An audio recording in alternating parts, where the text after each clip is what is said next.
Hey guys, it's me. I'm back! So, galing lang ako sa office today. And, hindi na ako makapag-antay ma-assemble yung ilalagay ko sa aking wall. Oo, kasi nga medyo nag-planan ako. Papakita ko kung ano yung pwesto niya.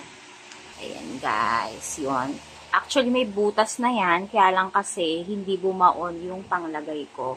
So, yan ay hindi ko papakita yung pinaktas kasi medyo pangit. So, lalagyan ko siya ng something na pang-display, ganyan.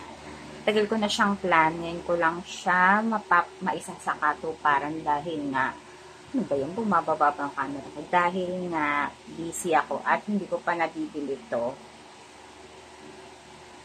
Itong parang mini shelves ko, ganyan. Hindi ako nagtagumpay nung weekend dahil nga hindi nga umubra ito sa semento. Hindi siya umubra. Isa lang nakabit ko. So, ito guys. Itong itsura niya. Iyahang natin siya. So, mini shelf siya. 3 piraso. So, papakita ko sa inyo later. I-assemble ka lang.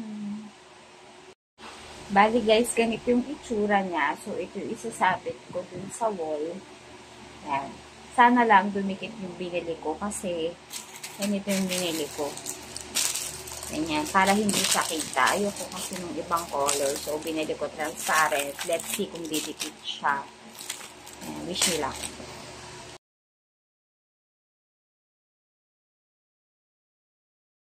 Hey guys! So, tapos ko na ihang yung mini oh my god, sobrang happy ko. Mini shelves ko. So, ayan na siya, guys. Ang ganda. Hindi ko pa alam kung ano ilalagay ko sa ibang shelves, pero ayan na. Papakita ko sa inyo. Oh, diba? Pak. Thank you, Kat, for our picture ng family. Tas ito, from Jen and Aaron wedding. Oh, diba? Pak na pak. Mukhang matibay naman yung pandikit. So, magaan lang syempre yung mga ilalagay natin dyan para maiwasang gumuho. Oh, diba? It's so pretty! Ito naman may baby dog. Baby ko.